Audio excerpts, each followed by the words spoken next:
Boa noite a todos. Meu nome é Célia, coordenadora técnica de políticas públicas e eventos aqui do Conselho Regional de Psicologia do Paraná. Vamos iniciar mais uma quarta-feira no CRP, cujo tema hoje é acompanhamento terapêutico, a clínica em ambulatório de saúde mental e no hospital geral. Será a proposta da mesa de hoje, conforme divulgação, a mesa será composta por 3 pessoas, sendo que o Bruno Jardim Mader não pôde comparecer porque não conseguiu reorganização de horário de agenda de aula na universidade. Então, ele dá aula neste horário e é fase de avaliação, entrega de trabalhos. Não foi possível fazer a troca com ninguém. A gente acredita que a outra colega está a caminho, né? Como o trânsito está um caos, porque final da tarde já é difícil, com chuva então parece que todo mundo enlouquece no trânsito, né? Então nós vamos começar a nossa mesa, que talvez se transforme numa palestra, considerando que uma mesa tem que ter pelo menos mais de um expositor, né? Mas enfim, se acontecer esta zebra, né, dos colegas não conseguirem chegar, né, a outra colega não conseguir chegar, a gente vai contar mais ainda com a apresentação, né, do Marcelo Costa Benato, que é psicólogo, graduado pela Universidade do Rio do Paraná, especialista em educação especial e inclusiva pela Faculdade Internacional de Curitiba, a FACINTER, e é mestrando em psicologia na linha de pesquisa de psicologia clínica pela Universidade Federal do Paraná. Então, conclui o mestrado no próximo ano, né? Gostaria só de lembrar os colegas presentes para que desliguem seus celulares para não interferir na transmissão. E se quiserem fazer algum tipo de intervenção, pergunta, algum posicionamento na hora do debate, precisa aguardar o microfone chegar até vocês. E como a gente faz a gravação para poder ter a transmissão online em tempo real, a gente precisa fazer o uso do microfone. Os colegas que acompanham online, é só encaminhar as questões por e-mail, preenchendo o formulário que tem na tela aí da nossa página, logo abaixo ou ao lado da telinha onde tem a transmissão. Então, eu passo a palavra para o nosso colega Marcelo para fazer sua exposição. Depois, a gente apresenta a Maristela ou já iniciamos o debate. Okay? Então, boa noite a todos. Eu acho que talvez esse evento, ou a forma como... Acredito que sim. Acredito que até a forma como esse evento está acontecendo talvez enriqueça um pouco ele, porque a gente tenha talvez até mais tempo para poder debater, discutir, enfim, até porque a proposta que foi me oferecida, e é o que faz parte da minha pesquisa no mestrado, que é o acompanhamento terapêutico, é um tema que, conforme eu vou apresentar aqui, está muito aberto ainda. Então nós temos uma literatura muito recente, e eu me propus na minha pesquisa fazer um estudo, uma revisão dessa literatura, para poder entender um pouquinho o porquê que a prática do acompanhamento terapêutico está como está na atualidade, aí na minha percepção como profissional acompanhante terapêutico, que nesse momento estou um pouco afastado justamente pelo estudo do mestrado, e eu percebo muitos contrassensos, muitas dificuldades dessa prática hoje na atualidade, e que é uma prática que traz, de alguma forma, uma vivência muito grande no contato, uma vivência em saúde mental, tanto para estudantes de psicologia quanto para psicólogos, e a gente tem dentro da literatura também essa prática sendo exercida por enfermeiros e terapeutas ocupacionais, em sua grande maioria. Eu vou procurar falar um pouquinho para vocês sobre a minha trajetória dentro do acompanhamento terapêutico, que eu acho que vai servir até como uma ilustração, e vou tentar trabalhar com 2 vieses, um viés acadêmico e um viés profissional, técnico profissional. Então, na minha trajetória, eu segui pelo técnico profissional inicialmente. Então eu participei de uma formação, como todos, uma formação generalista, que passeia, estuda, trabalha com diversas abordagens teóricas, diversas orientações teóricas dentro da psicologia, passa pelos diversos campos de atuação. Então, na minha formação, eu tive os estágios de 5º ano em escolar, clínica, social comunitária e organizacional. Ficou por último, talvez é que eu dê menos importância, né? Mas não que seja menos importante do que as outras, mas isso tem bastante a ver comigo. E acho que esse ter bastante a ver comigo é o que vai marcar bastante a prática do acompanhamento terapêutico. Então, existem cursos de formação em acompanhamento terapêutico, existem, mas acho que o principal dessa prática é você estar disponível para essa prática. Tanto você quanto o paciente, ou cliente, ou aluno que você irá atender. Então, a gente sai dessa formação generalista, que a gente vê muita coisa e que é exigido.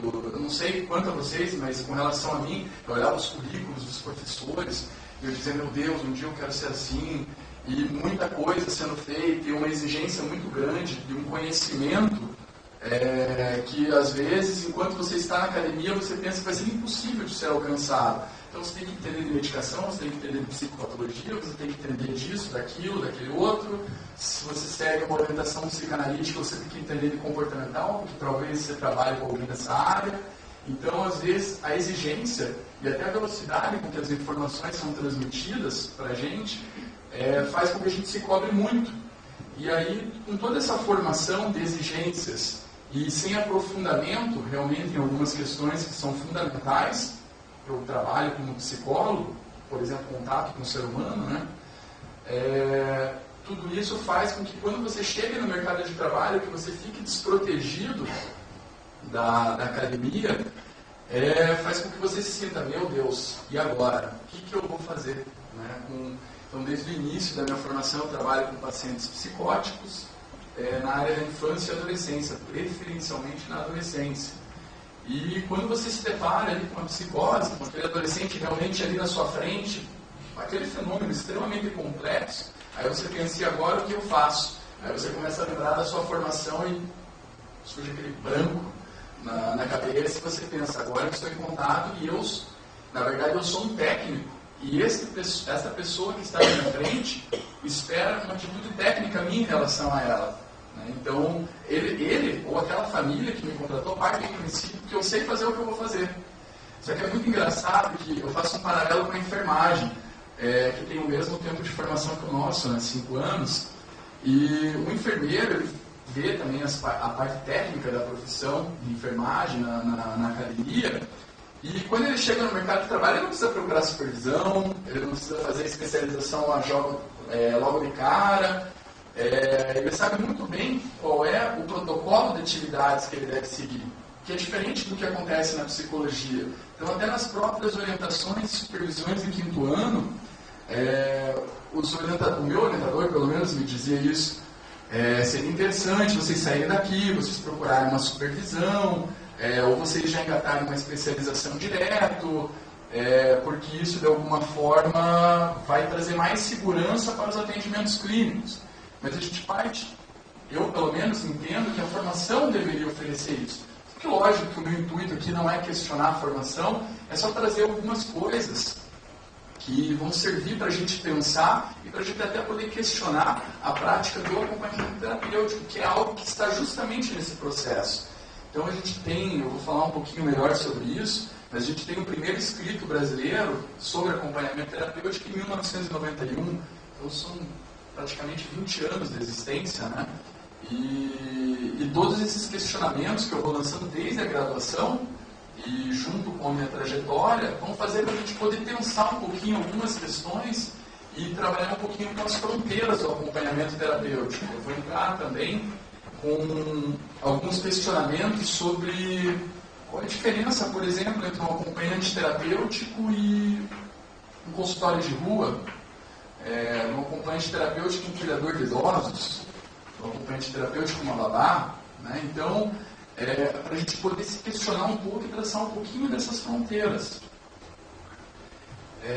Então, esse paralelo da formação generalista da psicologia, como por exemplo a formação em enfermagem. Então a gente sai da academia, a gente não tem plena certeza, ou pelo menos grande parte das pessoas não tem plena certeza sobre o como vai fazer tudo aquilo que ele foi treinado para fazer.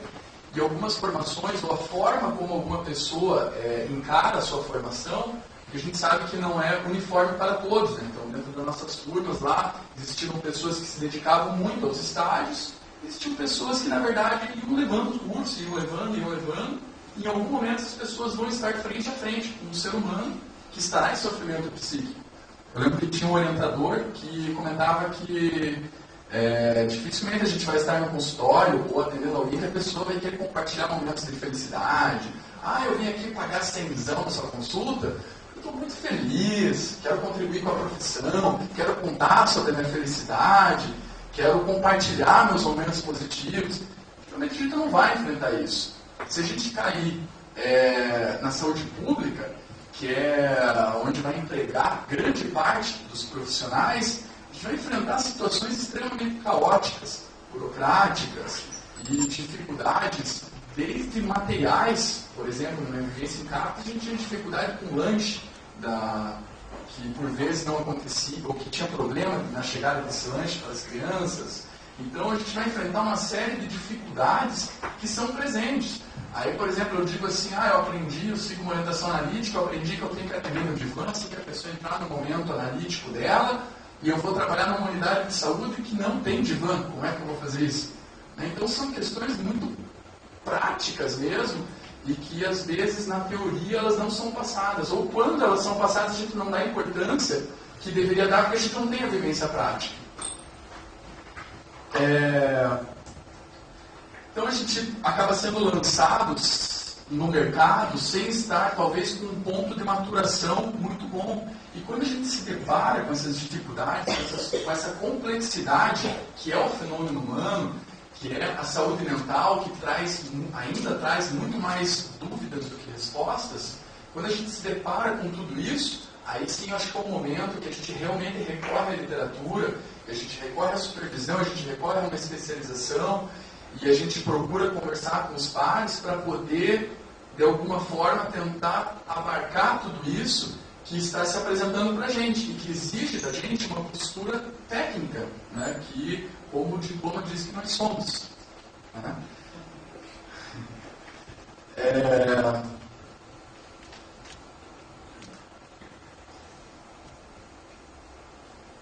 Aí o que eu fui fazer na minha trajetória? Então, eu comecei a trabalhar já logo de início com psicose, com adolescentes. Eu sempre gostei muito desse público. E quando eu comecei a me deparar com essas dificuldades que foram minhas em algum período, eu imagino que quem entra na saúde mental vivencia essas dificuldades, e eu fui recorrer à literatura. E o que acontece? Na verdade, eu estudei mais ali do que a faculdade inteira, né? Porque a faculdade, trabalhando, estudando, e na verdade você até estuda, mas você não tem a noção da importância que aquele estudo vai ter na sua vida. Em algumas disciplinas hoje, na verdade hoje eu pago com o pior preço que existe, que é com a própria pele, a falta de importância que eu dei para a metodologia de pesquisa.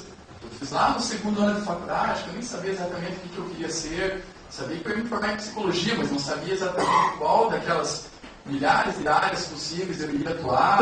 Uma matéria que eu, sinceramente, não dei muita importância e que hoje eu sinto muita falta.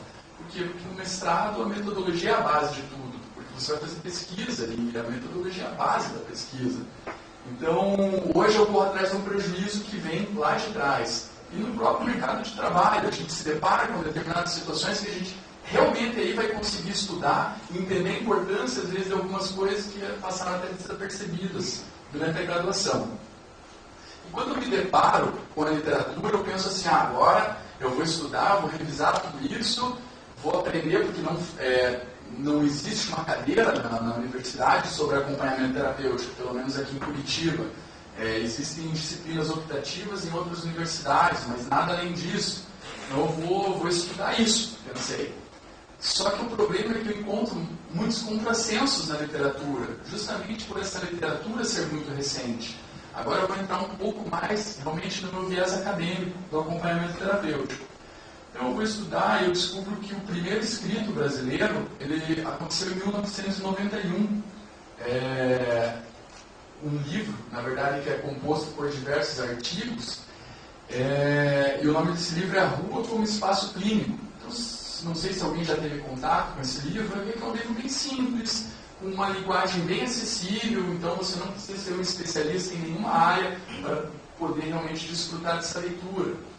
E veja, 1991, 2003 é um período muito curto. E antes de 91, a gente tem o primeiro escrito sobre acompanhamento terapêutico, que veio da Argentina. Em 1985 foi escrito um livro que se chama Acompanhantes Terapêuticos em Pacientes Psicóticos. Esse livro foi traduzido para o português em 1987. A primeira dissertação de mestrado surge em 1995. Em 20 anos foram produzidas somente 34 dissertações de mestrado na área de acompanhamento terapêutico. E a primeira tese de doutorado que acontece em 2002. Até então foram produzidas 6 teses de doutorado sobre acompanhamento terapêutico. E ainda para completar toda essa literatura, a gente tem 69 artigos científicos que foram produzidos ao longo desses 20 anos que fazem parte da minha pesquisa. E aí a gente cai em mais um ponto problemático que a gente carrega da graduação, que seria a guerra entre as abordagens teóricas da psicologia. Eu digo guerra, até para colocar entre aspas isso, né? Mas a gente tem alguns entraves e algumas discordâncias, algumas aproximações, mas muitos afastamentos em relação às abordagens teóricas. E a gente tem um acompanhamento terapêutico, na atualidade, um mercado de trabalho muito amplo, em muito crescimento. Isso está tanto na literatura quanto a gente observa aí no mercado de trabalho.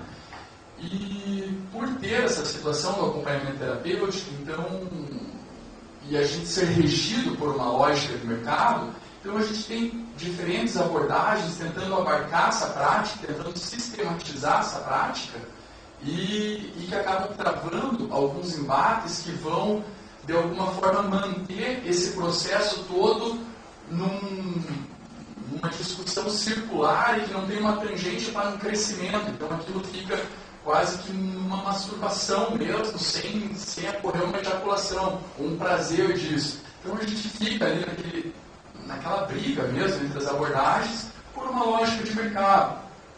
E quando a gente vai estudar isso, a gente já traz consigo próprio a sua lógica, né? Então, eu tenho esse referencial e geralmente na psicologia a gente trabalha com esses referenciais como o meu é certo, o seu é errado, ou o teu pode até ser certo, mas o meu não é certo. E isso, na verdade, acabou sendo para mim, eu não me excluo desse processo, isso acabou sendo para mim um entrave na minha pesquisa. Por quê?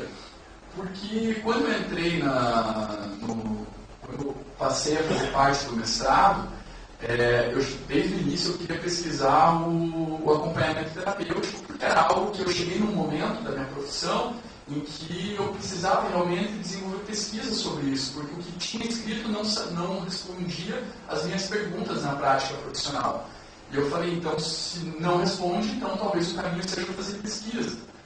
E aí, o que eu faço? Então, a leitura que eu tinha, que eu ainda tenho sobre acompanhamento terapêutico, é que o que rege essa clínica, eu vou chamar de clínica, mas pode ser entendido como fazer clínico, como uma ferramenta clínica, enfim. Acho que é importante a gente ter o foco clínico, que é muito importante ali nessa atividade. E o que rege isso, para mim, é o aqui e agora, porque as situações são trabalhadas fora do setting terapêutico tradicional que é o consultório. E isso traz muitas inseguranças, traz uma riqueza muito grande. A riqueza por quê? Porque você vai trabalhar as coisas acontecendo realmente no aqui e agora. E esse é um princípio que é muito forte na Gestalt, que é uma abordagem a qual eu tenho maior afinidade.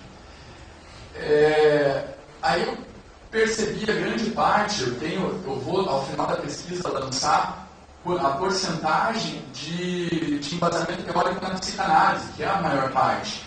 Então eu percebia na psicanálise, tanto nas escolas de Lacan, Winnicott, que dominam os escritos, então eu percebia eles falando sobre escuta, sobre relação, E eu dizia, pô, cadê eu aqui agora? Isso tudo que para mim é a base de tudo isso. E o que eu fiz? Eu fui tentar reificar o erro, ou seja, eu percebi um erro na literatura e eu fui tentar fazer a mesma coisa. Então, a minha ideia inicial do mestrado, a gente geralmente entra com ideias muito grandiosas, salvar o mundo, coisas assim não são incomuns a gente perceber. E a minha ideia inicial era tentar fazer uma leitura do acompanhamento terapêutico, uma sistematização do acompanhamento terapêutico pela gestalterapia. E depois de muitas discussões, eu alcançar bastante meu orientador, tentando fazer eu entender que isso era uma reificação de um erro que eu percebia, aí eu mudei o meu foco de pesquisa e acabei delimitando esse foco para tentar entender como está a literatura sobre acompanhamento terapêutico. Para daí, desse ponto, eu tentar surgir, eu tentar perceber algumas dificuldades que ele tem, para daí, com os questionamentos, a gente tentar delimitar um pouquinho essa prática, que ainda carece de fronteiras, assim como na psicologia, que carece ainda de algumas fronteiras. Eu faço um paralelo em relação a isso, em relação à psicologia educacional, escolar e educacional, que foi invadida por outros profissionais, por falta realmente de fronteiras que delimitem essa prática e fortaleçam aquilo. Isso é do psicólogo, isso não é do psicólogo. Então, o acompanhamento terapêutico, essa prática muito recente, ainda está carecendo disso, só que por ser muito recente.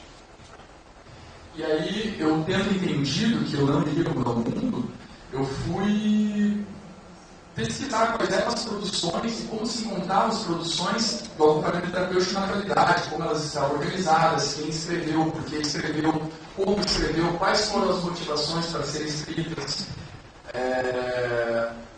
Enfim, como se encontra a produção sobre acompanhamento terapêutico na atualidade. E com isso, eu pretendo, e desde a época que eu defini isso, eu pretendia, compreender os caminhos que essa produção científica se encontra no Brasil, como ela se encontra no Brasil, que caminhos que ela está seguindo na atualidade. E eu utilizei o referencial metodológico fenomenológico, eu estou utilizando esse referencial, porque na verdade o que eu não quero é fazer fenomenologia, mas isso me serve como base para tentar observar aqueles fenômenos que estão se apresentando, tal qual eles estão se apresentando, sem uma contaminação teórica para me dizer, por exemplo, que ele iniciava na pesquisa uma leitura do acompanhamento terapêutico sob a perspectiva da gestalterapia. Então, sem ter essa contaminação teórica, seja de qualquer abordagem teórica. Então, é fazer uma descrição como se apresenta aquele fenômeno para mim. E lógico, se a gente fizer a mesma pesquisa todos nós, o fenômeno não vai se apresentar da mesma forma para todos nós. Então, esse referencial metodológico está me servindo bastante até esse momento. Eu tinha que definir um ponto de partida para eu começar a pesquisar, porque a gente aprende, né, que na pesquisa você tem geralmente um tema muito amplo, e que aí você tem que ir delimitando, aí você geralmente olha para o seu orientador, mas já está delimitado. Aí você vai ver que com o tempo, você vai amadurecendo, você vai ver que pode delimitar mais, senão você não dá conta da literatura que vai se apresentar. E eu tracei como ponto de partida o ano de 1991, justamente porque o primeiro escrito com a terminologia de acompanhamento terapêutico data de 1991. A gente tem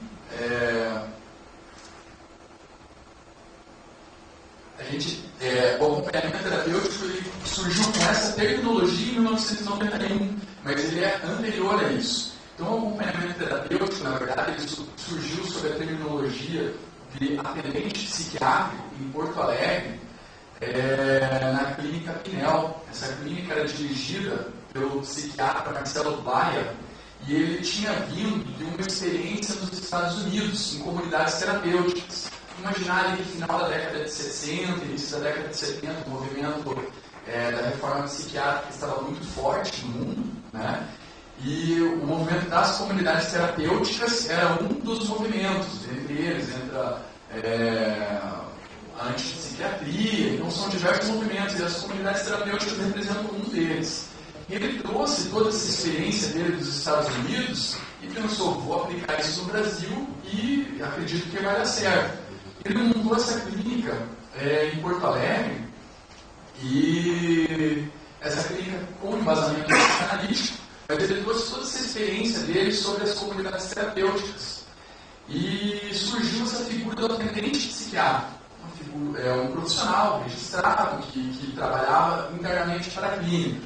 E esse profissional ele tem muitas diferenças em relação ao acompanhante terapêutico hoje. Esse profissional, na verdade, não exigia uma formação específica, ele pedia para que fossem pessoas leigas, ou que fossem estudantes de psicologia ou estudantes de medicina. Os estudantes para estarem em contato daí, com a saúde mental realmente conforme ela estava acontecendo ali. E esse profissional tinha uma função muito importante para a instituição, porque é ele que acompanhava o paciente nas rotinas da instituição. Então, rotina de medicação, rotina de terapias de grupo, de atividades, até algumas visitas externas. Então, esse profissional ele realmente estava próximo ao paciente. Ele trazia informações para a equipe terapêutica, que por vezes não surgiam no grupo terapêutico, justamente pelo vínculo e pela proximidade que esse profissional tinha com o paciente. Dessa clínica, então, surge como base para a próxima clínica que vai utilizar o acompanhamento terapêutico sob a terminologia de auxiliar psiquiátrico. Essa clínica no Rio de Janeiro, o nome dela é Clínica Vila Pinheiros, não existe mais, e nessa clínica, o auxiliar psiquiátrico, sob forte embasamento psicanalítico, ele não apresentava muitas diferenças em relação ao profissional atendente psiquiátrico, apesar de ter havido uma mudança de terminologia. Essa é uma clínica de alto custo, e nesse momento o panorama que a gente tinha no Brasil era um investimento muito grande nos leitos psiquiátricos. A gente tinha tudo aquilo, toda aquela situação psiquiátrica que a gente até observa em algum filme, tem um livro muito bom, eu não li ainda, mas consegui ler a sinopse desse livro. Meu orientador está lendo ele fala sobre o Holocausto Brasileiro, o nome do livro, ele fala sobre a história do... Em São Paulo? Tinha a impressão que ele era em Minas. Barbacena, isso. Parece que foram 40 mil mortes, não tem esses dados. Então a gente tinha uma situação psiquiátrica extremamente caótica, utilizando a eletroconvulsoterapia, o recurso terapêutico como forma de punição. Então, na verdade, a gente tinha uma situação extremamente caótica nessa época. E essa clínica era uma clínica de alto padrão. E ocorreu um fechamento dessa clínica e esses profissionais que ali trabalhavam como atendentes psiquiátricos, eles acabaram sendo procurados pelos familiares. E daí começou a surgir o acompanhamento terapêutico no Rio de Janeiro, ainda sob outra denominação. E isso serviu como base para o grupo de São Paulo, do Hospital Dia Casa, trabalhar também com essa figura, ainda sob outra terminologia, só que muito mais próxima do acompanhamento terapêutico do que atendente psiquiátrico e auxiliar psiquiátrico. Esse profissional surgiu em São Paulo com o nome de amigo qualificado, que era o mesmo nome que se utilizava na Argentina, na clínica que lá na Argentina era dirigida pelo Eduardo Calino, e que duas orientandas, um psiquiatra, e duas orientandas dele, duas psicólogas, que lançaram o primeiro escrito, ou a primeira sistematização sobre acompanhamento terapêutico em 1985. E esse termo, amigo qualificado, ele passou a ser questionado, porque o que representa um amigo? Como é que um amigo pode ser terapêutico? Até que medida? Pode cobrar por isso? Imagine assim, por exemplo, André, vocês são amigos, mas eu vou cobrar. Então, eu sou qualificado, né? E o que é essa qualificação? Então, essa terminologia, apesar de não ter havido alterações entre as atividades do amigo qualificado, do acompanhante terapêutico, essa terminologia ela foi questionada. E esse questionamento surgiu na literatura em 1985. E veja, em 1981, que a gente data lá no final da década de 70, início da década de 80, o surgimento do amigo qualificado. Então, dessa época até o ano de 1987, quando foi traduzido esse livro para o Brasil, então a gente tem um período que foi sendo desenvolvida essa atividade sem nenhuma literatura. Né? Então, as pessoas iam fazendo, imagina, eu sou psicólogo, não tenho informação em psicologia e não existe literatura sobre psicologia e eu vou fazendo. Então é uma atividade que foi sendo desenvolvida, sem uma sistematização a priori. Eu não digo que isso é ruim ou é bom, na verdade é só um dado que se apresentou para mim, que em algum momento aí na minha pesquisa eu vou discutir sobre esse dado. Então, para atingir os objetivos dessa pesquisa, eu separei as produções científicas em 4 categorias. Então, a primeira categoria seriam os artigos científicos, a segunda categoria as teses de doutorado, a terceira categoria as dissertações de mestrado e a quarta categoria, que se eu tiver tempo hábil eu vou chegar, seriam os livros e os capítulos de livro, tudo isso sobre acompanhamento terapêutico. Aí existem alguns critérios de delimitação, então eles têm que ser escritos no Brasil por brasileiros. Porque a gente tem algumas obras traduzidas dentro da bibliografia, poucas obras, grande parte do que a gente tem pertence aqui ao Brasil mesmo. E até para eu trabalhar com uma análise comparativa, então eu separei em 2 grupos de 10 anos. Então a primeira produção, em 1991, eu joguei até 2001, e aí eu peguei um outro grupo de 2002 até 2012. E só essa separação me trouxe alguns dados que são muito interessantes para a gente poder pensar um pouquinho nessa literatura. Então, eu vou passar alguns desses dados para vocês, só em relação à parte de artigos científicos, porque eu ainda estou na segunda categoria de pesquisa. Eu estou desenvolvendo a segunda e a terceira juntos, que seriam as teses e as dissertações. Mas em relação aos artigos científicos, veja, no ano de 2000, entre os anos de 2002 e 2012, foram encontrados 62 artigos científicos. E entre 91 e 2001, somente 7 artigos científicos. Então, aí realmente apresenta-se um dado na literatura que é muito interessante para ser discutido. O que mudou, será, na atualidade, que representa esse período de 2002 a 2012, em relação ao período anterior? Qual foi a mudança que teve nesse período e que representou um saldo aí de quase 9 vezes, né? Então a gente tem de 7 produções, a gente passa para 62, então é quase 9 vezes o número de produções. E de todos os artigos científicos que servem de material para essa pesquisa, eles foram publicados em 30 revistas. Então a gente tem 69 artigos publicados em 30 revistas. Então vejam, outro dado, porque a gente não tem uma revista que seja especialista em publicar ou tem uma especialista, não, tem uma tradição em publicar sobre acompanhamento terapêutico. A revista que teve o maior número de publicações foi a revista Psique, que liderou a listagem de 14 artigos publicados. Em segundo está a revista Estilos da Clínica, com 9 publicações. E em terceiro, a revista Psicologia, Ciência e Profissão, que publicou 5 artigos. Então vem o terceiro ali na lista. A gente tem muitas revistas, ou a maioria delas, que estão publicando 1 ou 2 artigos, que eu não citei aqui. Outro dado que chamou bastante atenção em relação a isso é que dos 96 autores que publicaram artigos sobre acompanhamento terapêutico, somente 3.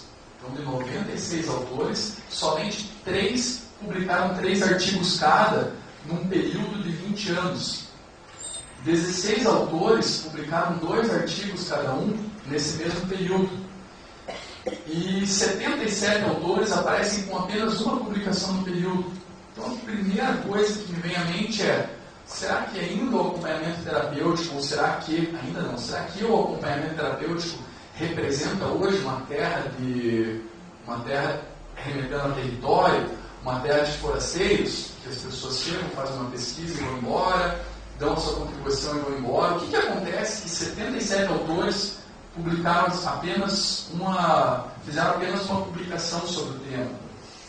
Esse é um dado que eu também quero discutir. E quando eu digo eu quero discutir, porque na verdade eu preciso da análise das outras publicações, das outras categorias de pesquisa, para eu poder cruzar todas essas análises e lançar nas considerações finais todos esses dados aí com números em relação a essa bibliografia.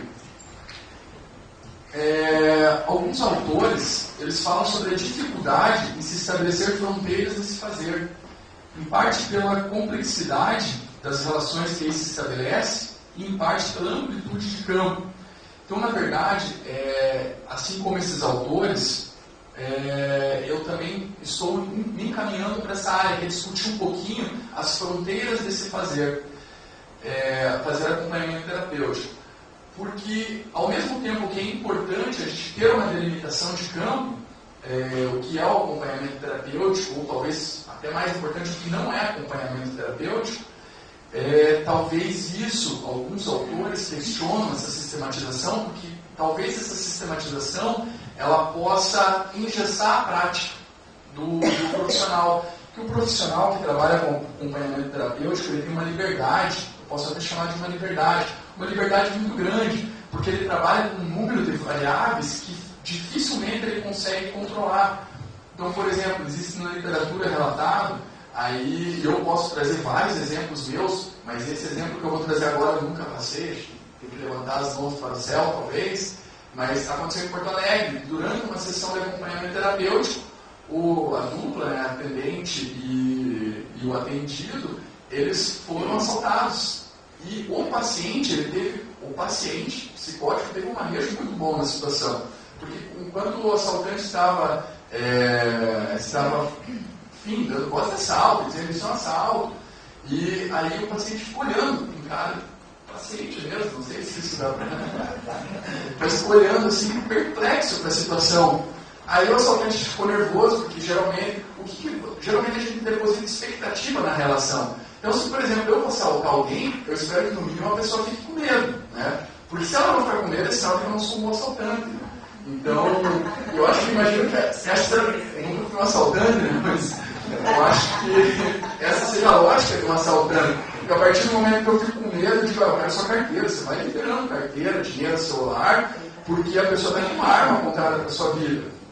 E geralmente a vida de quem está sendo assaltado, para quem está sendo assaltado tem mais valor do que para quem está assaltando. Isso a gente pode discutir imensamente sobre isso, mas não é o caso, né? Não é o foco. Mas enfim, o paciente ficou perplexo com aquela situação e o cara disse, pô, eu falei para você passar, né? E insistiu, gritou. Aí o paciente levantou e falou, você não grita comigo. E começou a gritar mais do que ele. E aí ficou uma situação que o assalto não se consumou. E o acompanhante terapêutico não teve tempo de agir, porque aconteceu tudo muito rápido. O paciente saiu do local de paciente, passou a ser o acompanhante daquela situação e manejou muito bem a situação. E a gente tem N situações que acontecem no nosso dia a dia, como, por exemplo, atropelamentos, além do assalto que foi citado. Então eu saio com uma roupa e de repente muda o tempo. Curitiba quase não acontece isso, né? Mas outras cidades isso é mais comum, então a gente tem mudança de tempo. A gente tem, por exemplo, o paciente que desorganizou por alguma situação e acaba passando por um surto psicótico na rua, no shopping, no supermercado, no parque, enfim, em diferentes ambientes. E isso realmente é interessante você perceber, porque isso realmente impacta muitas pessoas. Então, eu mesmo passei por diversas situações que, na verdade, qual que é o processo natural? Você tem uma pessoa que está em surto, que está muito nervosa, que está se auto-agredindo, agredindo o outro, às vezes rasgando a roupa, enfim, tendo atitudes que não são bem aceitas socialmente. A tendência natural é que o seu estado emocional fique alterado, fique abalado naquele momento. E conforme o número de pessoas que estão observando essa situação, influencia o tanto que vai mexer com você. Então essa é a tendência natural. E aí a prática nos ensina que, na verdade, o movimento que tem que ser feito é exatamente o oposto, porque o paciente está surtado. Eu não posso surtar. E a tendência natural é surtar junto. Porque aquilo está acontecendo, muitas pessoas estão olhando, e às vezes as pessoas à nossa volta, elas se sensibilizam com a situação natural e elas tentam ajudar. Só que muitas vezes essa ajuda não é técnica, então acaba atrapalhando. Então, o que eu tenho que ter cuidado, primeiro, é com a integridade física minha e do paciente, né? Então essa é a primeira preocupação que eu tenho que ter. E a segunda preocupação que eu tenho que ter é com o meu estado emocional. Eu não tenho que ficar falando com o meu estado emocional o tempo todo, para que o meu estado emocional sereno faça com que eu tome ou eu maneje aquela situação da forma mais adequada possível para aquela situação. Aí a gente entra em outra característica do acompanhamento terapêutico, que é o trabalho em equipe. Então, muitas vezes, a minha visão sobre aquela situação, ela pode estar um pouco nebulosa. E aí, o trabalho em equipe, a discussão em equipe inter, multi, transdisciplinar, ou equipe de acompanhantes terapêuticos, ela vai fazer com que eu trabalhe aquela situação e eu consiga entender, não sobre uma maneira que foi certo ou errado, porque acho que não é certo ou errado o ponto de partida. É o mais adequado, o mais importante naquele momento, como poderia ser acrescentado, enfim. E a gente muitas vezes não percebe no início da prática do acompanhamento terapêutico, ou não digo do acompanhamento terapêutico, mas no início da prática em saúde mental, que a gente se depara com realmente situações que são muito chocantes, a gente não percebe, mas fica muito perceptível o discurso, e no discurso você vê o tanto quanto você ficou nervoso naquele momento. Então, até na forma como você vai falar sobre isso, você percebe, mas por que você não fez isso? Às vezes uma situação extremamente simples, ou um manejo extremamente simples, e que talvez fizesse grande diferença naquele momento. Então, o trabalho em equipe, ele entra ali como uma característica muito importante ali do acompanhamento terapêutico. Onde que está o profissional de acompanhamento terapêutico hoje em Curitiba? Vou citar Curitiba, na verdade. Então, hoje, até nível de Paraná, a gente não tem uma instituição que, de alguma forma, abarque todos esses profissionais, que reúna todos esses profissionais. A gente mantém grande força ainda em São Paulo, mas a gente tem força em Porto Alegre, no Rio de Janeiro, que foi esse eixo, né, onde surgiu o acompanhamento terapêutico sobre outras tecnologias. A gente tem um trabalho muito legal sendo desenvolvido na Federal da Bahia, Uberlândia, Campinas, Brasília. Então a gente tem diversos pontos. E aqui no Paraná a gente realmente não tem uma instituição que possa abarcar esses profissionais. Não sei, não tem uma resposta para isso, porque não tem ainda. Porque a gente tem, inclusive, um capítulo de livro que fala sobre a história do acompanhamento terapêutico em Curitiba. E também não é uma história recente, tendo em vista que eu estou partindo de 20 anos a história do acompanhamento terapêutico. Então a gente tem o acompanhamento terapêutico em Curitiba já há mais de 10 anos. E a gente ainda não tem esse grupo consolidado. Eu acredito que essa seja uma tendência, e eu desenvolver esse estudo talvez possa vir a fomentar esse processo.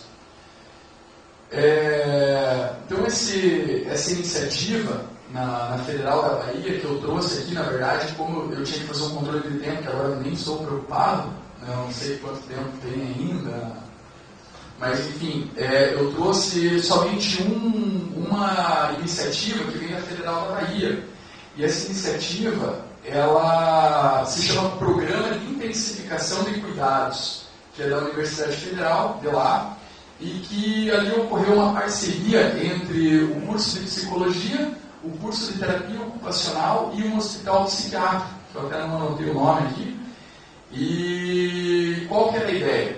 Então a ideia era fazer com que os estudantes, tanto de Psicologia quanto de Terapia Ocupacional, em estágio acadêmico curricular, eles fossem até o hospital psiquiátrico e desenvolvessem atividade de acompanhamento terapêutico, de acompanhamentos terapêuticos dentro do hospital por um período, um número de sessões delimitadas. Isso durava um semestre. Então a gente teria ali 17, 18 sessões para eles desenvolverem ali esse trabalho de acompanhamento terapêutico. Um ponto que é importante trabalhar, ou é importante falar e se discutir no acompanhamento terapêutico, se refere ao plano terapêutico. Então, o plano terapêutico lá era delimitado dentro da universidade, era discutido junto com o hospital psiquiátrico. E o plano terapêutico é que vai dizer para você da onde você está partindo, aonde você quer chegar, quanto você vai cobrar para fazer isso, a duração, o local e a hora das sessões. É importante no trabalho ou é importante você ter uma flexibilidade nesse plano terapêutico, porque, por exemplo, vamos supor, eu atendi um menino que tinha um diagnóstico de autismo, 18 anos de idade, e por vezes, em alguns períodos do ano, ele passava por uma desorganização psíquica mesmo. E nesses períodos eu sabia que eu não poderia ter nenhum compromisso de 1 a 2 horas depois do horário da sessão com ele, que durava 1h30 a sessão. E a atividade que era desenvolvida, como ele tinha um gosto muito grande por carros, chave de carro, então a gente fazia, o nosso trabalho era desenvolvido, porque era eu e mais um psicólogo, o nosso trabalho era desenvolvido utilizando essa atividade, que era a visita a lojas revendedoras de carros. E a partir dali, a gente tinha um plano do que a gente pretendia trabalhar com ele e conseguir resultado com ele a curto, médio e longo prazo. E às vezes isso ficava encoberto para nós mesmos, mas nas reuniões a gente conseguia perceber, olha, conseguimos atingir esse ponto, vamos para o próximo ponto. Então, não é uma atividade, às vezes você vê o acompanhamento terapêutico sendo feito e você pensa, meio que um oba-oba, é muita liberdade. Mas essa liberdade, se ela não for cerceada, se ela não tiver fronteiras que um plano terapêutico estabelece, você vai perceber que ela não vai trazer os frutos desejados.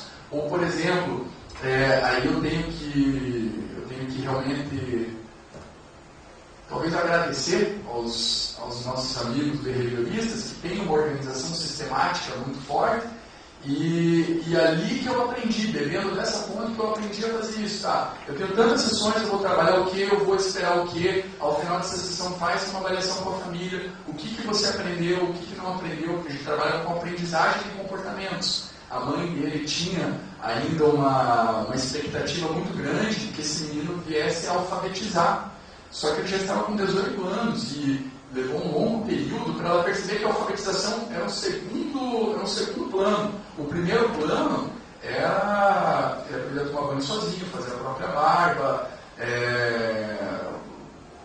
que ele conseguisse desenvolver atividades que servissem minimamente para ele poder tocar sua vida para frente, né? Então veja, essa mãe com 45 anos, dentro de poucos anos, ali 10, 15 anos, ela já não teria mais nem força suficiente para poder desenvolver, porque o trabalho muito próximo, seja do familiar, seja do profissional, ele realmente cansa a pessoa emocionalmente. Então veja, era mais importante que esse menino aprendesse a tomar o seu banho sozinho do que ele aprendesse a ler. Eu fico feliz lendo lá um bom livro e não sabe tomar o próprio banho, não sabe escovar os dentes.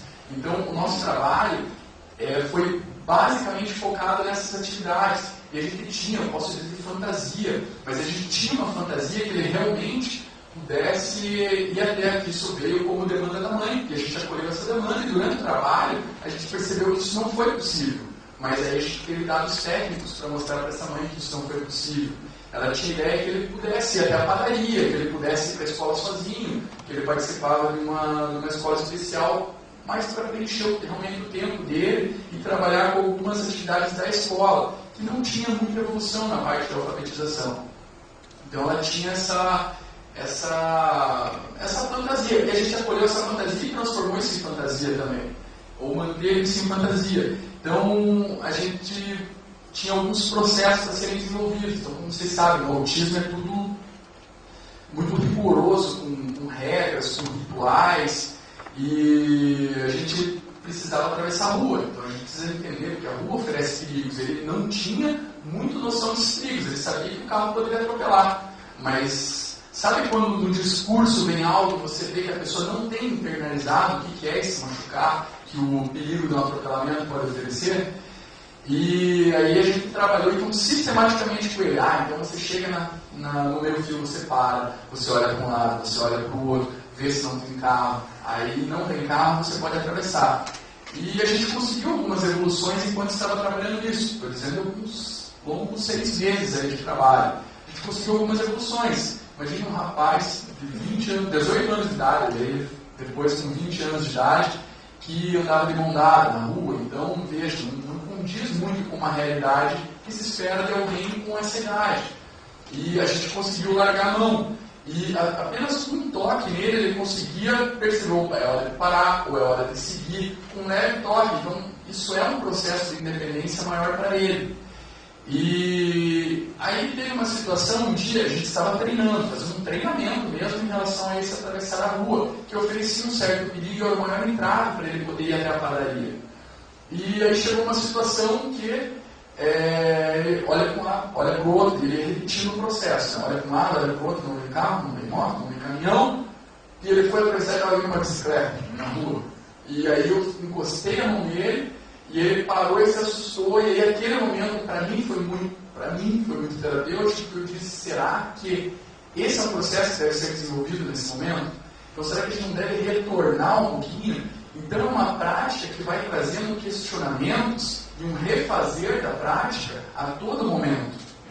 E esse refazer ele só acontece se você se dá a oportunidade de se questionar. Se você não toma um referencial teórico, não que você não deva ter um referencial teórico, mas se você não toma aquilo como verdade absoluta e fecha os olhos e os ouvidos para tudo que está à sua volta, porque o acompanhamento terapêutico vai trabalhar com a diversidade. Na verdade, não só o acompanhamento terapêutico, a saúde mental vai exigir isso da gente. Que a gente entenda dessa diversidade, que a gente esteja disponível para essa diversidade. Além disso, a saúde mental vai exigir que a gente, essa disponibilidade está incluído aí, talvez alguns acidentes de percurso, como arranhão, tapa na cara, USP, enfim, são coisas que fazem parte da rotina e que muitas vezes chocam. Então, eu lembro, a primeira cuspada a gente nunca esquece, na cara, na roupa não conta. Mas a primeira cuspada a gente nunca esquece, eu matava a pessoa, lógico, a vontade é mesmo, né? Só que é justamente o momento que, se eu não dou conta de estar ali, eu tenho alguém que possa estar ali, e a primeira que eu levei foi numa escola especial que eu trabalhava, e uma menininha, pequenininha assim, e foi uma senhora cuspada. E ela estava completamente desorganizada, e lógico, com o manejo, conforme você vai vivenciando a atividade do dia a dia, você vai aprendendo a evitar esse tipo de situações. Então, se você sabe, por exemplo, que o paciente te agride, que ele agride com pegada, então, você vai sempre manter uma distância segura. Ou se você não conseguir manter, porque às vezes vai caminhar, você tem que caminhar próximo. Se não vai manter essa distância segura, você vai tomar cuidado com qual braço que ele agride. Assim como nós, né? O paciente vai agredir com um dos braços, esquerdo ou direito. Se ele agredir com o braço direito, por exemplo, vamos supor que ele esteja aqui do meu lado, é uma péssima posição para eu sentar. Por quê? Porque eu não consigo segurar a pegada dele. Então eu teria que sentar do outro lado. Porque se ele for me pegar aqui, eu só levanto o cotovelo e eu estou protegido. Ele não consegue chegar até o meu rosto. Enfim, eu consigo me proteger de uma forma muito rápida. Se é com mordida, até no momento de uma contenção física, você tem que tomar muito cuidado, porque às vezes mordida, também eu levei algumas mordidas, mas mordida é algo muito perigoso, porque dependendo da mordida, ela chega a dilacerar, realmente, pedaços, carnes moles, né, no braço, barriga, então você tem que manter-se atento a esses acidentes de trabalho. E não existe CIPA, né, para acompanhamento terapêutico, mas eu acho que deveria existir, porque são orientações que geram até, instiga até um pouco, porque quando você vê, eu justamente com o Luciano trabalhava numa instituição que tinha um paciente muito grande, tinha períodos de desorganização a todo dia, e a gente acabava desenvolvendo realmente esses aspectos de defesa, que você se torna literalmente ninja para se proteger dessas situações. Aí eu pergunto sobre tudo isso que eu estou falando para vocês na faculdade, de falar, ou se é falado, a gente consegue realmente entender, sabe? Veja, então todos que estão aqui realmente estão, não para aprender, vamos dizer assim, mas para poder discutir, para poder debater, ou seja, estão investindo em uma atividade que talvez quantos outros não estejam fazendo. Né? Até eu entendo isso como um processo natural, um processo natural de seleção mesmo. Né? Então, você vê, por exemplo, uma instituição, trabalhei em CAPES infantil durante 3 anos, e você vê que, às vezes, o profissional, o estagiário, se toma muito cuidado com o estagiário em uma instituição, mas chega um profissional, um estagiário, se ele passa ali daquela primeiro, segundo, terceiro dia, não sai mais. Por quê? Porque em 3 dias acontece muita coisa dentro de uma instituição de saúde mental. E você consegue suportar todas aquelas agressões que não são direcionadas a você, é que você se transformou no mundo naquele momento. Então, se você conseguiu suportar tudo aquilo e acredita, não, eu realmente dou conta, ou eu realmente tenho o desejo de trabalhar com isso, então talvez esse seja um bom caminho aí para realmente seguir na área de saúde mental. Não sei se como é que tá, posso? Coloca a boca seca.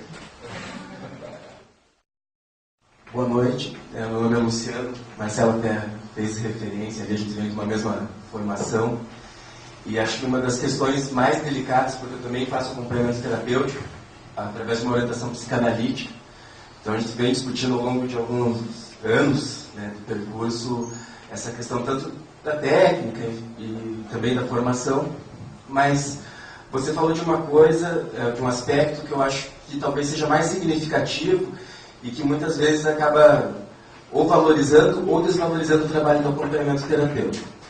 Que, bom, se quando você saiu da faculdade, então, Marcelo, o seu orientador lhe recomendou supervisão, por que nos casos de acompanhamento terapêutico com pacientes mais graves, a literatura sugere, ou em muitos casos acontece, a gente vê na prática isso, que esses pacientes mais graves sejam colocados na mão de estagiários sem supervisão. E que aí você faz referência ao trabalho da Universidade da Bahia, que eu acho que é lamentável que não ocorra em todos os outros estados ou em grupos que atendam esse tipo de população.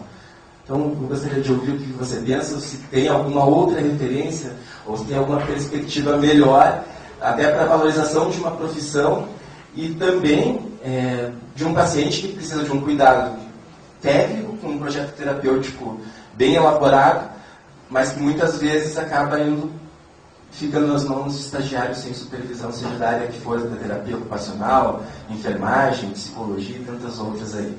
Então, obrigado. Pois é, eu vou partir assim, para falar sobre a mesma situação de dois campos, da fantasia e da realidade. Vamos pensar que na fantasia o ideal seria realmente a supervisão acontecer muito próximo. Tanto uma supervisão institucional quanto uma supervisão local. Esse seria o ideal. E existem situações que aí o supervisor vai dizer, pô, paciente muito grave para iniciante, talvez não deva ser o início, realmente o início que aconteça.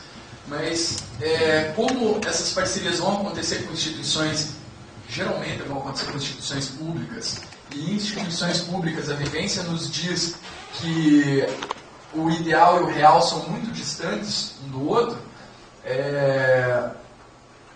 a gente não vai ter esse ideal. Então a gente vai ficar no campo da fantasia. Existe uma literatura que com 5 minutos, eu consigo achar ela aqui, mas que agora eu não lembro de cabeça, que aponta exatamente isso que você está falando, a falha nesse processo. Então se tentou, se eu não me engano, em Minas Gerais, se tentou uma parceria muito parecida, e aí o que se percebeu? Então quando esses estagiários chegaram no CAPS, quando eles chegaram no CAPS e começaram a desenvolver, o que aconteceu? Sabe que estagiário é sedento de conhecimento, né? Quer ver tudo, quer saber de tudo, geralmente é assim. E o que aconteceu? Eles começaram a se interessar pelo trabalho, que realmente é muito interessante, ainda mais para quem está em formação, 3º ano de curso, por exemplo, vendo psicopatologia, aí você vê a coisa acontecendo ali na sua frente, então realmente é muito interessante. E aí o que aconteceu? Um estagiário que realmente deveria estar atuando como estagiário acabou sendo imbuído de funções que estavam muito além das suas funções. Então o estagiário, na verdade, ele deve estar supervisionado e orientado. E ele acabou assumindo determinados processos. A gente tem dentro das funções do acompanhamento terapêutico, uma delas é fazer a integração entre a equipe, porque é aquela pessoa que vai estar próximo, ou mais próximo do paciente. Num contato até, vamos chamar, não sei se íntimo é a palavra correta, mas num contato mais próximo mesmo. E aí o que acontece? Por esse estagiário, ou por esse grupo de estagiários lá desse local, ter uma desenvoltura muito boa, acabou sendo depositado ali muitas expectativas naquele profissional que era um estagiário. E isso foi um fenômeno natural ali, algo natural que aconteceu na instituição. E aí o que acontece? Até algumas atividades que eram para ser desenvolvidas por outros profissionais acabaram sendo depositadas ali.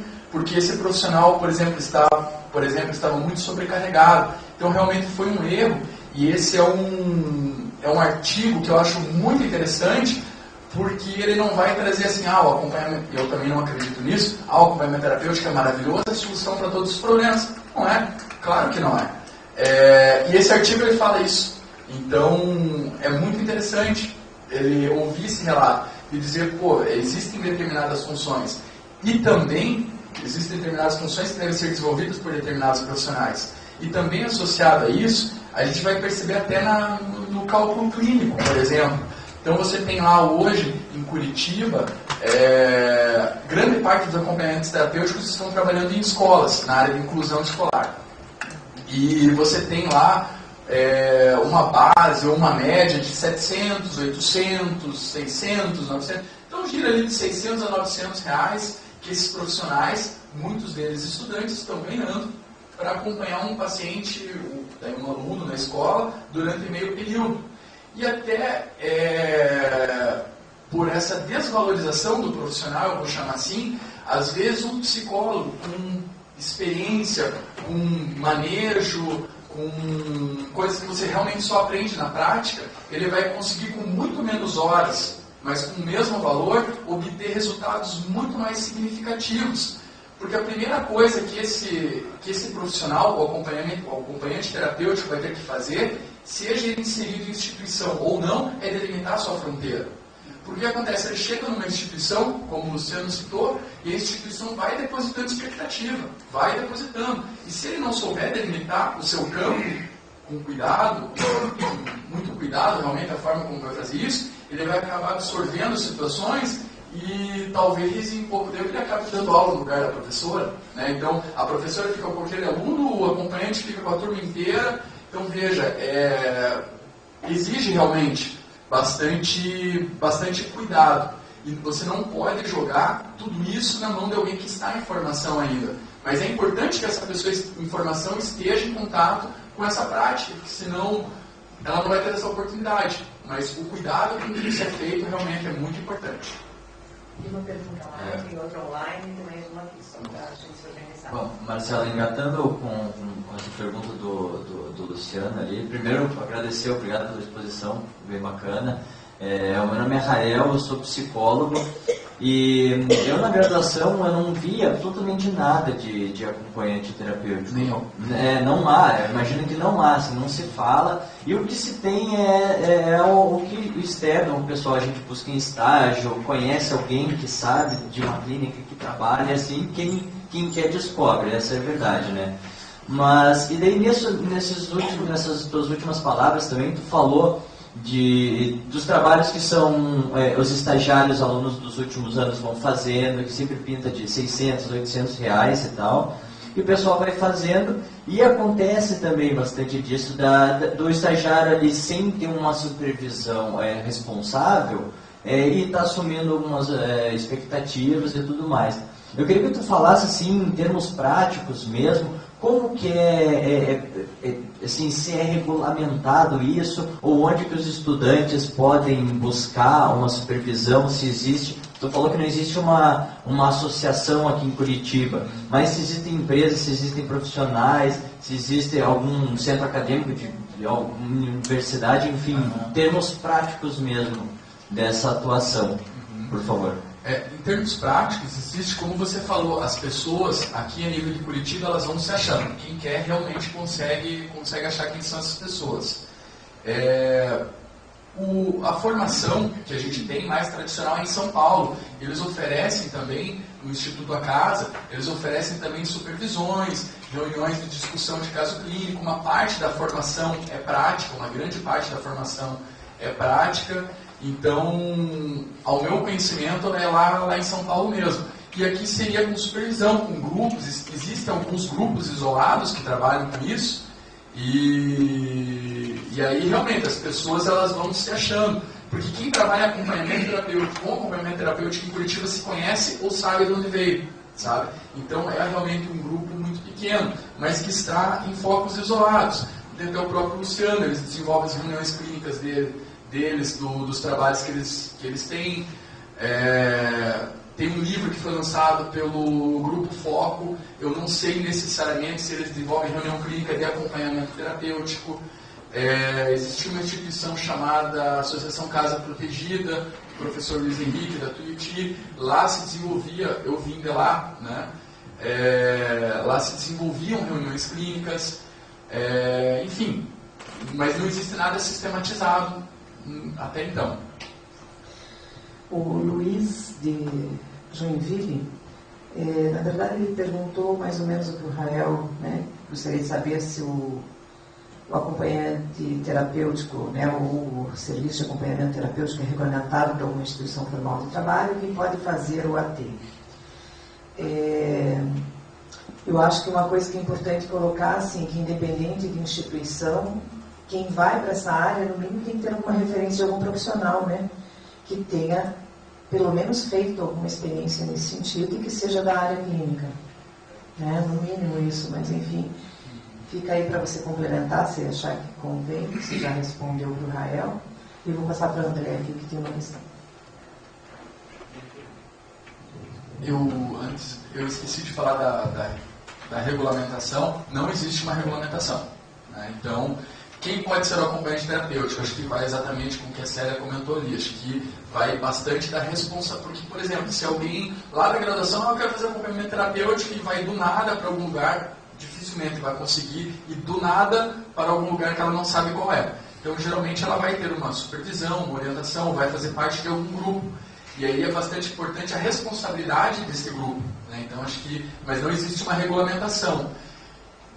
Quem pode desenvolver acompanhamento terapêutico? Também não existe isso delimitado. Existe quem desenvolve acompanhamento terapêutico, que são psicólogos, na grande maioria, estudantes de psicologia e psicólogos.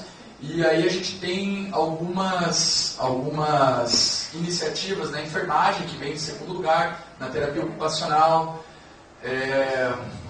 Eu não conheço, eu não me lembro de outras áreas que desenvolvam isso. Mas acho que não foge muito dessas formações. Eu gostei muito da tua apresentação, eu quero fazer mestrado um dia, me instruir bastante. Enfim, mas sobre a questão do acompanhamento terapêutico, eu fiquei com vontade de compartilhar uma experiência que eu acompanhei, assim, que eu participei, de certa forma, que acho que conversa com vários pontos que tu está trazendo aí, e aproveitando que, sei lá, falar mais do acompanhamento terapêutico também, acho que é instrutivo, assim. A Escola de Saúde Pública do Rio Grande do Sul forma profissionais para trabalhar com políticas públicas de saúde há 40 anos. Assim, o programa de residência multiprofissional é de lá, para psicologia, inclusive. E forma profissionais com várias especialidades. Então, como é um programa de residência, né? Formação em serviço, então é um nível de pós-graduação. E além de ser de interesse e de dever legal do SUS formar trabalhadores para suas práticas de saúde e tal, a gente naquela instituição assim, tem muita história assim, de inovação, né? O Distrito de Saúde Mundial desenvolveu toda a ideia do programa que fundamentou o programa de estratégia de saúde na família, por exemplo. Lá eles têm uma visão, assim, muitas inovações nesse campo, né? E existe hoje, eles formam atualmente, assim, as ênfases que formam para a residência multiprofissional em psicologia são pneumologia sanitária, dermatologia sanitária, atenção básica em saúde e saúde mental coletiva. Essa ênfase, saúde mental coletiva, tinha até 2011, vinha com uma ideia de a formação no primeiro ano da residência, onde você tem mais ou menos umas 2.500 horas práticas de trabalho, assim, eram desenvolvidas dentro de um hospital psiquiátrico, que é o Hospital São Pedro, lá em Porto Alegre, famoso. E houve havia, então, esse primeiro ano da residência era distribuído dentro de unidades daquele hospital. Em uma das unidades, o hospital tinha moradores, né? Ainda naquela época tinha 300 e poucos moradores dentro do hospital psiquiátrico. Então, era a atribuição dos residentes durante um período de 3 meses dentro desse ano de residência, atuar dentro de uma unidade de moradia. Então era com pessoas que moravam dentro do hospital há muitos anos e que tinham algumas limitações importantes e tal. Então era uma prática que que era para se ter uma ideia, na época era para se ter uma ideia de uma gerontologia, sabe? E aí houve uma mudança de cenário, uma mudança política importante, assim, de todos esses atores que compõem o programa de residência, da coordenação da Escola de Saúde Pública, do governo do Estado, na verdade, né, a ideia da coordenação e os residentes, os campos de prática e tal. E aí foi se questionando ao longo do ano, desse primeiro ano dessa nova administração, desse novo movimento político, assim, foi se questionando essa formação em saúde mental coletiva nessa forma. Então a gente tinha 75% da residência cumprido dentro do hospital psiquiátrico e 25% cumprido dentro da rede substitutiva. E se questionou isso isso é saúde mental coletiva? Aí, nesse momento, houve quem defendesse, por exemplo, que não deveria existir formação dentro do hospital psiquiátrico, né? Não deveria ter residência ali dentro. O que um hospital psiquiátrico tem a ensinar, né? Já que a gente tem um modelo. Uma coisa muito difícil de sustentar esse argumento, que é muito fraco, esse argumento, né? O que se pensou? Há muito que se aprender com essa história toda acumulada, justamente... quando a gente está vivendo um momento de mudança de modelo, há muito que se aprender para a gente não repetir muitas vezes os mesmos erros. Então, assim, a residência deve sim sair do hospital psiquiátrico no dia que o último morador desse hospital sair. Então se inverteu das 5.600 horas de formação, né, nessa residência, onde 75% eram cumpridas dentro do hospital psiquiátrico, 75% passou a ser cumprido na rede substitutiva. E aí o profissional foi aprender a trabalhar no matriciamento, né? O profissional foi aprender a trabalhou dentro do hospital psiquiátrico, ele existe, ele é importante, ele faz parte, a gente tem que saber.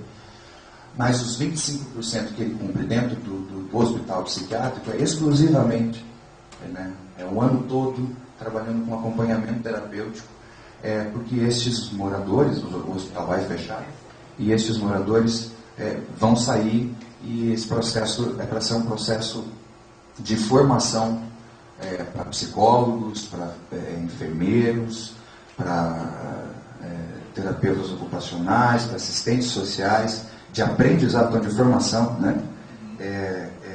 Para que então para se adequar a um currículo né, de formação de pós-graduação, de formação em serviço, de uma instituição tradicional e caracterizada pela inovação, assim e tal, onde hoje a formação precisa ser especialista. Então, ter uma formação especializada em saúde mental coletiva, você pratica umas 1.000 horas de acompanhamento terapêutico.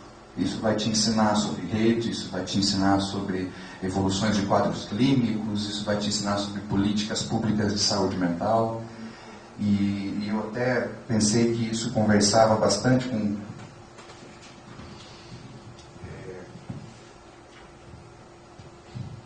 o que você falou da formação, né? No sentido de que não há, né? Na graduação não se fala de atendimento, né, de acompanhamento terapêutico, e numa pós-graduação num nível de especialização muito alto, assim, que é em serviço e tal, há 1 ano, há 2 anos atrás, estou falando de 2 anos atrás, uma mudança muito importante no sentido de valorizar essa ferramenta. Também acho que conversa quando você fala você demonstrou por dados e tal, uma mudança de cenário, né? Toda uma mudança de cenário que existe nos últimos 10 anos, 90% da produção, e essa mudança de cenário tem a ver com também uma reorganização das práticas de saúde, em saúde mental, assim, né? De uma forma muito ampla, inclusive na saúde pública, né? Não é uma prática privada também nesse sentido. E acho que também, quando você fala dessa evolução conceitual, assim, que se dá totalmente pela via da prática, né, no caso do acompanhamento terapêutico, né, essa coisa de vamos fazendo, vamos aprendendo, vamos sistematizando devagar, mas vamos sistematizando algumas coisas, tal, e essa evolução conceitual, assim, né, de sair passar pelo amigo terapêutico, que foi o nome o amigo qualificado, que foi o nome que me gravou aqui, mas nessa evolução, assim, nessa construção, hoje é uma ferramenta para formar trabalhadores, assim, sabe, do ponto de vista do SUS. tão potente. Pois é, chama atenção, André, na sua fala, é porque na verdade você vem de um centro de referência de formação em saúde coletiva, né? Então, existem talvez até outras tentativas, né, mas que talvez não tenham tanto sucesso quanto, e até no Rio Grande do Sul, até muito próximo a isso, tem a Palombini, que é um dos grandes nomes do acompanhamento terapêutico no Brasil, que tem a formação psicanalítica, mas que, veja, vai completamente contra a lógica da psicopatologia dos cursos de psicologia, ou a lógica do próprio curso, porque a gente aprende sobre a clínica de consultório, né? Então a gente está acostumado com ouvir os nossos professores falar e estudar sobre a clínica do consultório. A clínica do dia a dia, a clínica que realmente grande parte dos formandos em psicologia vão fazer parte, não estão na graduação. Então é onde a gente realmente deveria estar. Por exemplo, eu tenho, sei lá, tem tantas situações para citar, mas eu tenho, sei lá, 30 adolescentes, eu tenho que fazer atendimento a todos esses adolescentes, e eu nunca trabalhei com grupo, o que eu vou fazer? Porque, lógico, não daria tempo de eu atender 30 adolescentes em 2 horas, mas eu poderia talvez dividir 2 grupos de 15 horas, mas eu nunca trabalhei com grupos, ou a minha formação não me preparou para isso, ou, por exemplo, eu no CAPS eu não tinha sala da psicologia, eu usava a sala que era do médico para fazer as anamneses. Era o único processo, porque realmente a clínica acontecia nas oficinas terapêuticas, porque aquilo estava acontecendo ali. Então você utilizava, e daí é o manejo do psicólogo que vai utilizar as forças do grupo para conseguir, às vezes, movimentos terapêuticos para aquele grupo. Você mantém, às vezes, o foco em um sujeito, em um indivíduo, só que, na verdade, você está querendo trabalhar o que está ao seu lado, só que indiretamente você trabalha com esse. Então, fazer atendimentos deitado na grama, olhando para o céu, vendo as nuvens, olhando o mural de fotos, sentado numa sala de grupos, num parque. Então, é ali realmente onde acontecia a grande riqueza do trabalho. E não é porque eu quis fazer isso, lógico que eu gostava de fazer isso também, porque eu tinha essa disponibilidade e gostava, mas não era porque eu queria fazer isso, era porque, na verdade, muitas vezes as situações do dia a dia nos exigem isso. E realmente eu não quero dizer uma falha de formação, mas é talvez um ponto de mudança e que a gente está passando. E às vezes as mudanças trazem questionamentos. Esses questionamentos têm que ser discutidos para daí realmente a gente chegar a um ponto que seja comum para daí surgirem novas mudanças. Enfim, acho que é dinâmico mesmo o processo, né? Mas realmente é uma experiência que eu invejo de você. Gostaria de ter essa experiência lá de tudo que você já falou sobre isso lá, né, sobre a sua residência, porque realmente é algo que deveria estar presente na graduação, ao final da graduação, sabe? Porque realmente é muito fantástico.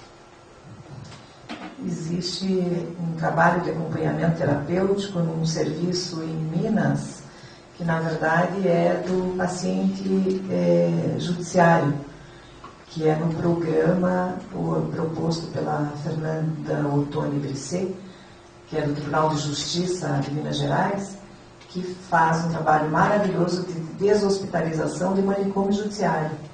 E para isso acontecer, assim como no hospital, seja ele credenciado do SUS, seja privado, para acontecer o processo de integração social, tem que ter uma integração de fato com as mínimas coisas, como se falou, ensinar a atravessar a rua, buscar uma atividade que a pessoa dê conta de fazer, nem que seja uma vez por dia, como tem. Se vocês buscarem Pai PJ, Pai-PJ no Dr. Google, tem inclusive filmetezinhos de 12 minutos, de 3 minutos, com um resuminho desse projeto, e com algumas situações, o mais comprido lá, acho que é de 12 ou 19 minutos, tem algumas situações, inclusive assim, da pessoa acompanhando um paciente e indo para um dia de atividade num serviço de reciclagem de materiais, com catadores de papel, essas coisas.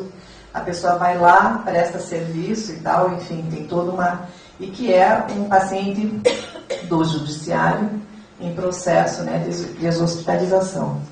Eu tenho uma hipótese em relação a por que o acompanhante terapêutico acaba ficando, em algumas situações, os pacientes com mais dificuldade de integração, com uma dificuldade de comunicação, né, em surto, acaba ficando com pessoas aparentemente menos qualificadas, no sentido, é o primeiro estagiário, né, o estagiário lá do primeiro ano, às vezes, né, só observação ele vai dar conta, o pessoal coloca.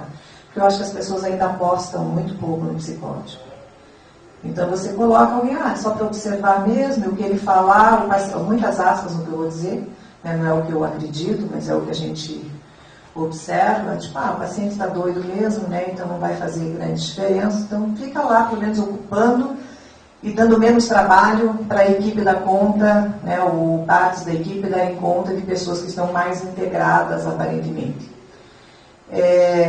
Eu me formei faz um tempinho, né, eu entrei na faculdade em 80 e fiz parte já em 80, no primeiro ano tinha uma área chamada ARCO, Área de Colaboradores do Hospital Pinel daqui, que hoje é o Hospital Hélio Rotenberg. E em primeiro ano a gente não sabia nada de nada, né? Nem da própria vida, com 17 anos, né? Tudo pirralho. O que a gente fazia era quem entrava nos primeiros 4 meses de estágio acompanhava o que eles chamavam, entre aspas, das pacientes mais necessitadas. Enfim, as que estavam mais piradinhas. Então a gente ia lá e, né, às vezes chegava morrendo de medo, é verdade, né? Eu nunca tinha visto um louco, entre aspas, diagnosticado como tal, institucionalizado, né? Então você entrava em contato, quem dava conta, né, aguentava o tranco dos primeiros 4 meses, sobrevivia a isso, buscava terapia, supervisão, etc. Mas era um trabalho supervisionado, uma vez por semana, mas ia lá, pelo menos 8, 12 horas por semana, dar conta de estar perto dessas pessoas. Aí, numa outra etapa, você escolhia outro tipo de acompanhamento, mas sempre esses. E o que a gente observa em clínicas, que eu também tive a oportunidade de ser amiga qualificada, a clínica Quarta Vila, que existiu nos anos 80, que era da Dulce Maragaio e do Percy Schiavon, que acho que são pessoas daqui que você pode conversar no teu trabalho, tinha uma instituição com características de comunidade terapêutica nos moldes do Leng, né? Então, com todas as coisas de casa e tal, e os pacientes tinham acesso a faca, garfo, coisa que paciente em hospital psiquiátrico dificilmente tem contato. Normalmente é colherinha, até hoje não tem, segundo o André aqui. Então, é uma casa onde as pessoas, enfim, tinham lá seu quarto, sua atividade, e a gente saía com eles para supermercado, ia no final de semana para a praia, né? Quem fazia isso? Estagiário. Né? Os profissionais também, né? Então não era também uma coisa largada, né? Mas eu acho que porque tem ainda falta de aposta. Não é o caso do projeto da Quarta Vila, que eu acho que o pessoal apostava aí muito e acreditava muito no seu projeto e que, quem sabe, um dia eles ressuscitam. Mas acho que falta, assim, pessoas como a Fernanda Ottoni, que apostou, além do cara ser doido, é um cara que já fez alguma coisa muito terrível, aparentemente, para a sociedade, né? Então, é uma pessoa que, como chamam de louco infrator, né? Matou a mãe, matou alguém, fez roubou, enfim, surto. Aí você precisa apostar duplamente, e é onde a sociedade menos dá valor, né? Tanto em termos de pagamento, remuneração, tanto que você vê ali. Não se investe onde mais precisa de qualificação, né? E aí, engatando tudo isso que eu falei, tem uma pergunta aqui, depois eu te conto quem fez a pergunta, vou te passar. Como você vê a atuação do acompanhante terapêutico, ou do acompanhamento terapêutico como prática de não psicólogos? Você considera que há significativas diferenças de atuação entre psicólogos e não psicólogos? É uma boa pergunta. Na verdade, há diferença sim, e acho que isso vai depender do plano terapêutico que foi estabelecido para aquela pessoa.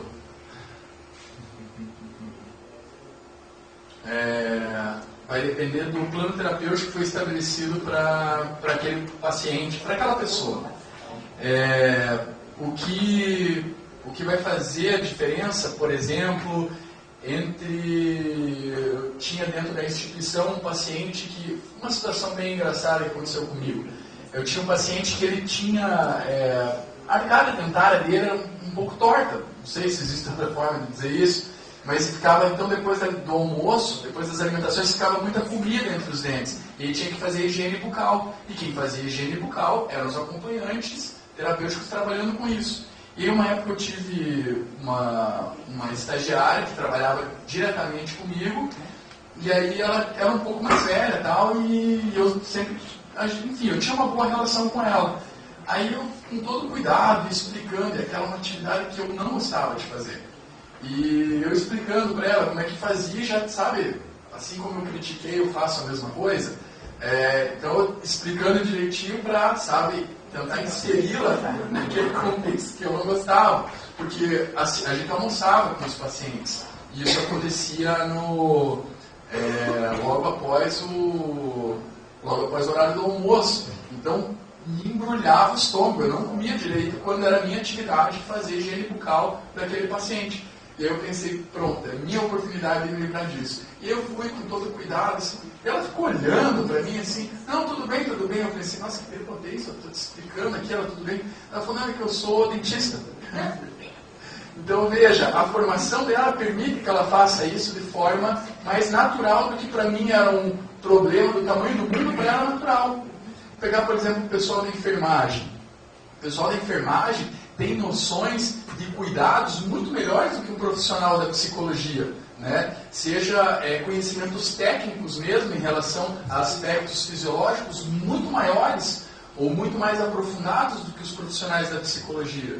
E talvez num plano terapêutico esse profissional fosse mais adequado. Dependendo do plano terapêutico desenvolvido para aquele paciente, você pode ter, por exemplo, um terapeuta ocupacional que vai ter uma gama de conhecimentos que é diferente da psicologia.